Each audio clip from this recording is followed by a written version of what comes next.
Hello everyone, I hope you're doing well and welcome back to another reading. So for this reading, I'm just setting the intention to really open the energy to whatever wants to come through from spirit.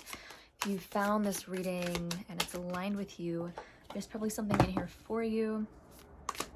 So spirit, please show me what should the viewer know? So we have the Hermit in the reverse position. We have the Ten of Swords in the reverse position. So whoever's aligned with this reading, I feel like you're coming out of a Hermit energy. We also have the King of Swords on the bottom. This also comes up in a lot of collective readings. So I feel if you're listening to this reading, you're coming out of a Hermit phase where you might have been very much in a spiritual awakening for some time. I just said the Page of Wands on the bottom of the deck, but this is an energy of coming out of silence. And this is like, because the Ten of Swords in the upright position is all about endings, but you need to get to the ending in order to have the new beginning. We have Nine of Swords on the bottom and Five of Cups. So if you're watching this and resonating with this, I feel you're almost going through some final anxiety. Like there's something that's keeping you up. I'm hearing like family issues for some people. The King of Swords comes up in like every single collective reading, and it always is talking about a father figure who impacted your voice. We have the Sun on the bottom. So this is almost like a transitional period if you're watching this. Like you were very isolated for some time and now you're coming out back into the light. But you're almost dealing with some residual throat chakra issues. Like you could have trouble expressing yourself, trouble speaking, trouble communicating what you really mean or what you want. Yeah, we have the Six of Swords. This is a huge transition time. It's a transition time and I feel like it's bringing up some pain. So let's channel into this. I just keep feeling such a strong like communication heavy energy. Feeling stressed out even. I see that with the Nine of, oh my god, the Sun again. You're really coming into an energy of celebration and happiness. This Sun energy, it's just happiness. Like I feel like you've worked to be able to find your joy. I split the deck and we have the Queen of Cups. So Spirit, please bring through messages. And then we have the Ten of Wands on the bottom. Yeah, that stressful, heavy burden energy. I really feel if you're watching this, you probably identify with the Divine Feminine label, because this is very much like a spiritual awakening energy. And I notice I tend to attract people to my channel who are in that like spiritual awakening energy. We have the Four of Pentacles. So I'm hearing, I'm hearing like stuck on old patterns. So there might be patterns that are coming up in your life right now that kind of like weighed you down in the past. Like these are almost old energies, old grievances, old pains that are coming up.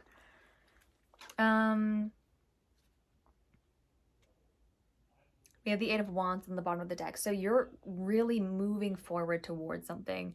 In this deck, there's literally a lady on a motorbike. So you were going fast down the road, literally or metaphorically.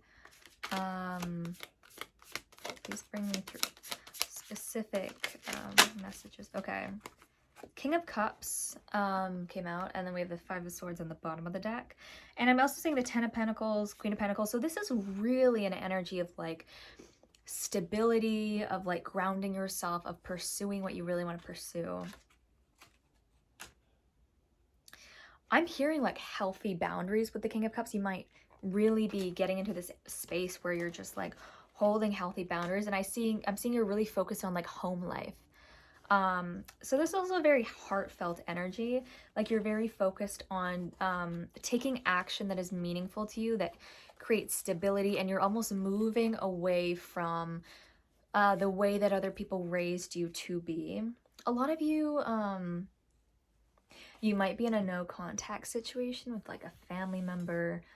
We have the Three of Cups on the bottom. Very celebratory, happy energy. I'm going to pull some messages from the Spirit Animal Oracle, because I am feeling this almost like subconscious fear, nervousness, feeling stuck. Like I feel divine feminines listening to this, because I feel you probably will identify as the divine feminine, regardless of gender. Buffalo spirit, the abundant universe will provide. Some of you are worried about your material needs, your physical needs. We have squirrel spirit, believe in yourself, really healing throat chakra stuff. Nightingale spirit, love is all around. That's interesting. Nightingales are like a synchronicity for me. Cow spirit, the miracles are endless.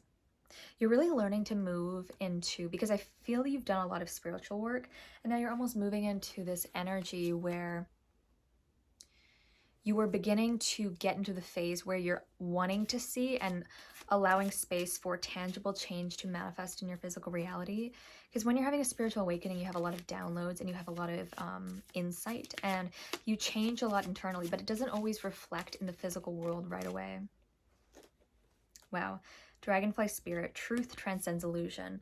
There's something like in your family dynamic, there's some kind of like energy of like not speaking your truth, of being blocked in your throat chakra, of the truth kind of being taboo, and you're really breaking out of that. 22 might be a synchronicity for someone. This is also 11. So this 22 and 11, butterfly spirit, transformation is beautiful.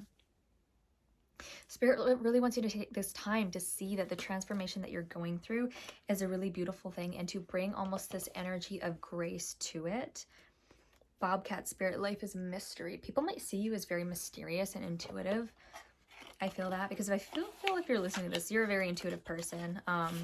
There's just a lot of psychic energy, intuitive energy, and also crown chakra energy.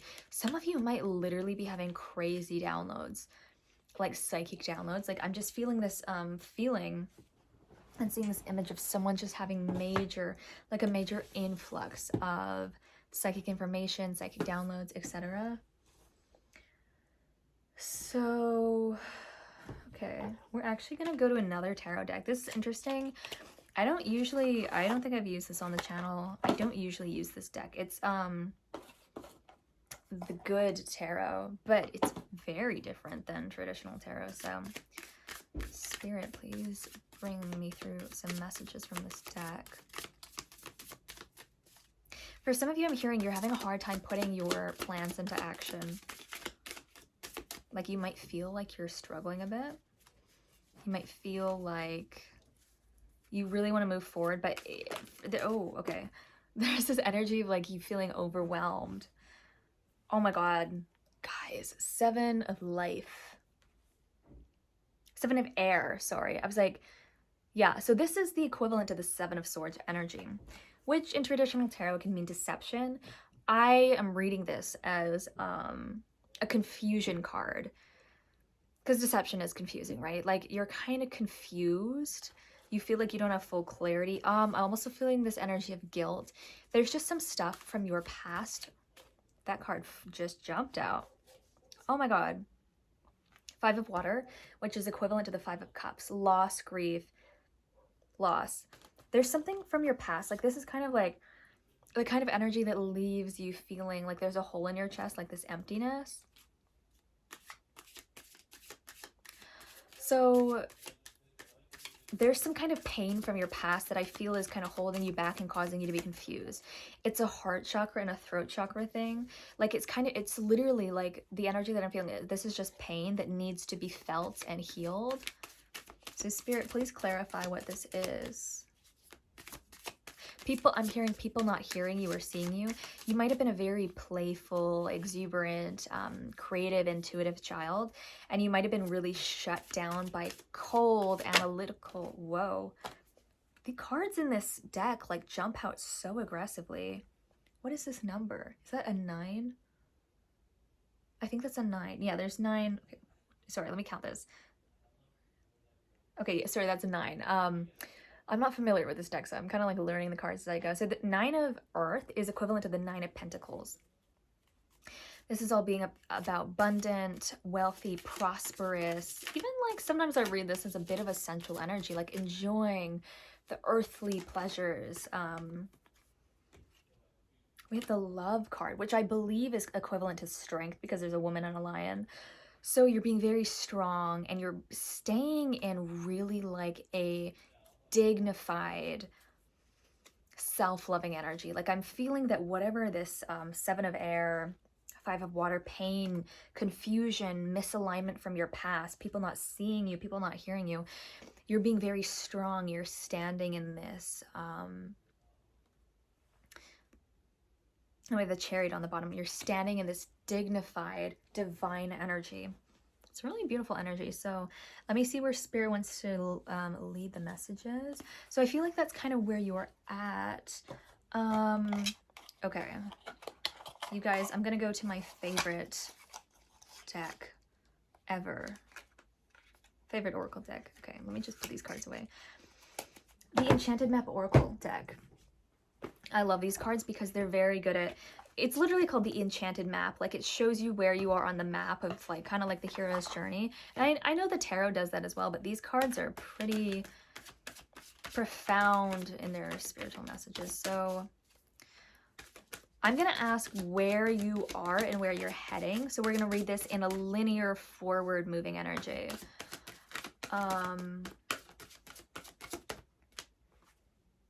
Goblins, of course. Goblins. All about fears. This is also kind of like a dark night of the soul energy. Goblins are all about mental fears, but this is particularly the people watching this. You have fears from your past negative experience, past fears, past hurts, past losses, heartbreaks, not feeling understood, that are causing you to be very afraid right now. This is your inner child, I have to say. Like, this is your inner child needing love, healing, compassion. So please don't be hard on yourself if you're trying to go towards your goals and you're struggling right now.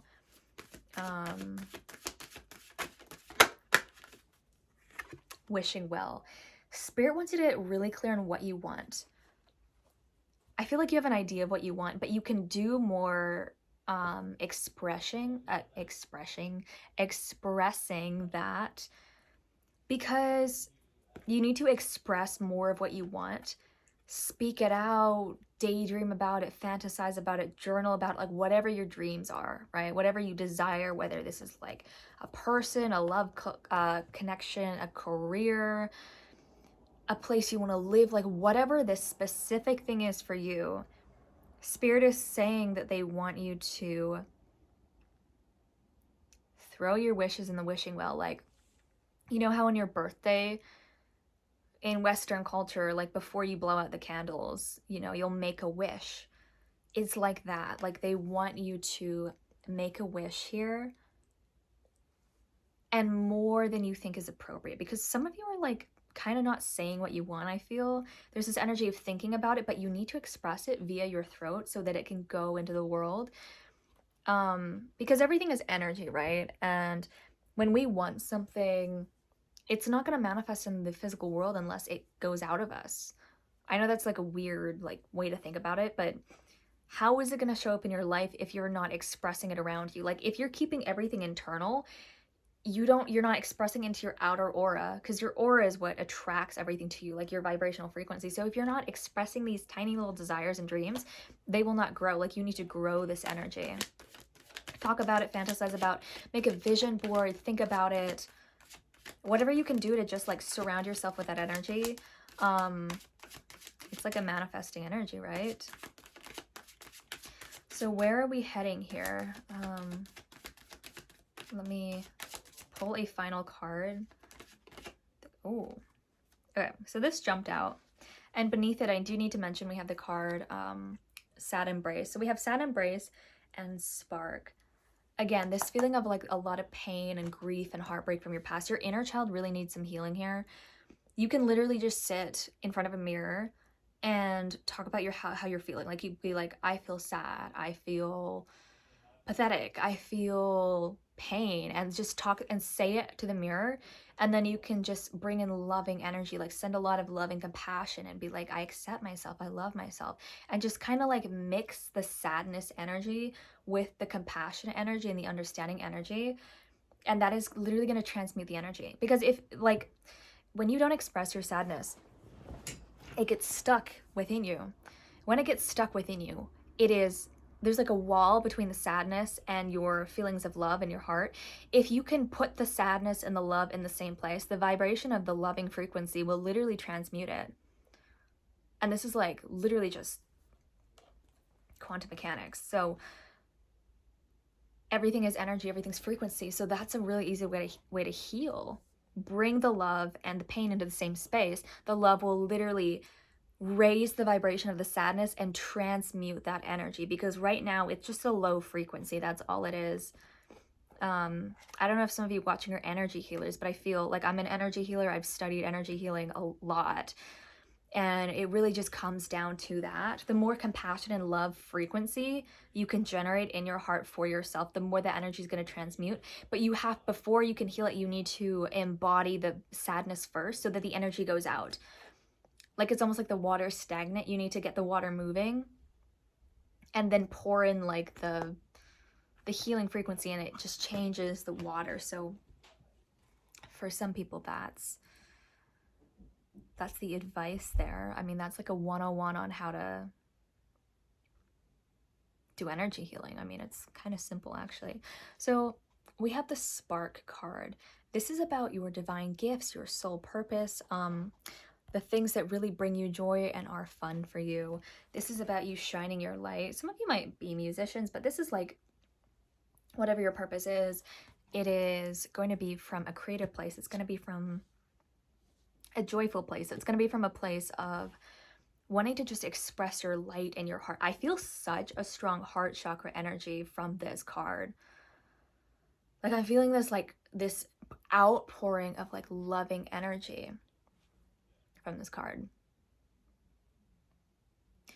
So if you can really just get through that sadness and go into the, it'll help you get to a joyful place. Because what happens is we get like our heart chakra gets congested with a bunch of like low vibrational pain energy. Pain is low vibration, and suffering, and then it's like there's a block. Like the creative stuff wants to come out, but there's something in between it. So you just need to like let yourself feel the sadness and transmute it. And transmutation is pretty easy. It's just like that process I described. So I think we're gonna end this reading with a Rumi Oracle, because I feel like that was a pretty in-depth read of whatever problem that is, you know. I also want to mention, and I've never mentioned this on my channel before, but I do healing sessions. If you want to check those out, those are on my website. Let's see. Spirit, please give me a closing. And this is the Rumi deck, by the way. You guys know that I like to end my readings with the Rumi card. Okay, I'm just gonna do one card. Okay, actually no. I put these, okay, so 3 cards fell out. 2 of them fell out together, and I tried to put 2 back, but then I felt like, no, don't do that. So we're just gonna listen. We're just gonna listen. Commitment. Some of you might literally have like a love commitment coming in, but this is really like you have committed to your soul purpose. You've committed to your soul destiny. That's really what this is saying. Like you are committed on a heart and soul level. This is like, your heart is in it. Whatever you're doing in your life, your heart is in it. It's a really beautiful energy. And then we have, these cards are funny. We have the right choice. I don't think I've ever seen this card before, like from the Rumi. I don't think I've ever seen it. And then we have divine discontent, and I'm very familiar with this card. So we have 3 cards here, and I'm sure you guys know if you have the Rumi deck yourself, it can be a bit lengthy. So let me just feel like what messages we're gonna read, because I don't want to like make you guys sit here and listen to all the messages. It's just a little too much, you know. We're gonna start with commitment, and I'm gonna read the phrases that I feel drawn to. It's not gonna be too long. So, commitment. The awakened heart is like a lantern, Keep it sheltered from the turbulence of the winds of desire. We are candles lit by the one great flame. The breath of life does not extinguish us. On the contrary, it only serves our flame to blaze brighter. Here in the temple of one love, there is no flickering or smoke to our flame. We are natural in our purpose, simply to bring the warmth and light of love to life. We dance, though we are stillness. We are on fire, though we do not burn. There's a flame that must be safeguarded. In truth, it can never be extinguished. It is the light that never goes out. This is really the light of your innocence and your inner child from whatever happened in your childhood and really like dampen things. This message is like, you still have this light within you.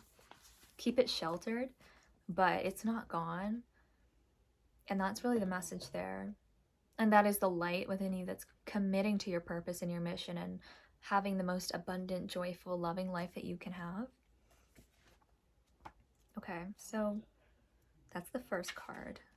We're getting through it. I always get a little worried when I read Rumi because I'm like, oh, is it too long? But we're just gonna go with it.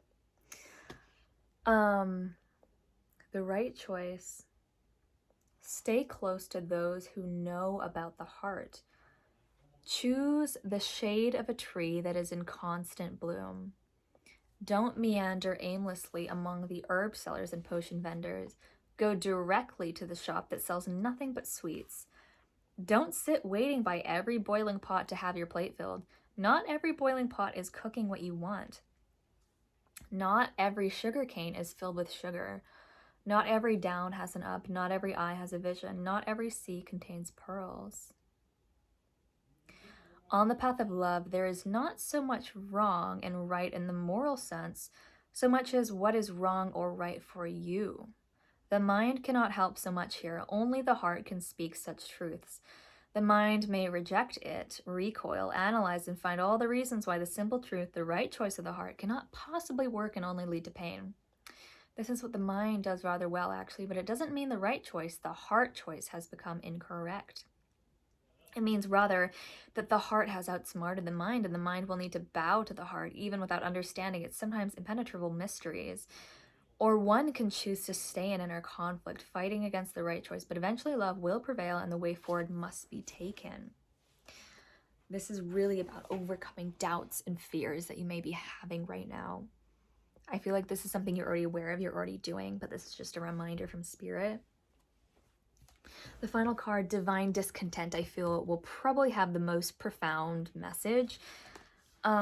Just because it's like a higher level spiritual realization, like a higher level consciousness. So let's read this. Divine Discontent. Winter falls upon us, so spring can bring new growth. Cry the tears. Remember what I said earlier? Cry the tears. Allow the longing. Sadness brings surrender and a deep desire to be free. I know your heart. I hear it breaking and groaning in darkest night when you imagine yourself to be silently cast adrift in sleep. It speaks to me, that sacred heart of yours, whispering its longing and bemoaning its divine discontent. It knows when something is amiss. It senses that something is not quite as yet. There's a piece of the puzzle missing. There's a sense within you, perhaps quite obvious to your conscious mind, or perhaps only dimly registered as an unnameable underlying sense of anxiety, that something in our life is not quite right. It may be the sense, even amongst so much gratitude, of a yearning yet to be met, a longing yet to be fulfilled and satisfied. This is the pain of the awakening heart. That heart is capable of bliss and ecstatic reverence for the sheer beauty and wonder of creation. Yet, as the heart matures, there will be a process of deep, passionate longing that awakens for the divine. It is the impatience for the caress of the great lover, for the presence of the divine to come to you. Over time, that longing will grow from a mild inner sense of incompleteness, needing to become whole. It will develop into a holy fever, a sacred rage, a stamping of dancing feet, a pounding of fists upon the altar, and a longing so deep and distressing that one may well break into tears at the impossibility of bearing the pain of apparent separation for even a moment longer. This is really like, this pain that you're going through is like, you reconnecting with your soul. Like whatever this pain is, it's an initiation. It's meant to break you open. So like that card said, cry the tears. Really, like that's the best medicine for you right now, is to just cry those tears, let yourself feel, and literally just, you know, do the sitting in front of the mirror thing that I mentioned. I mean, that's what I do. I don't always sit in front of a mirror, but it's a really great healing technique, and it will clear out all that pain. So I hope you enjoyed this reading. I hope it resonated with you. I hope it brought you some healing.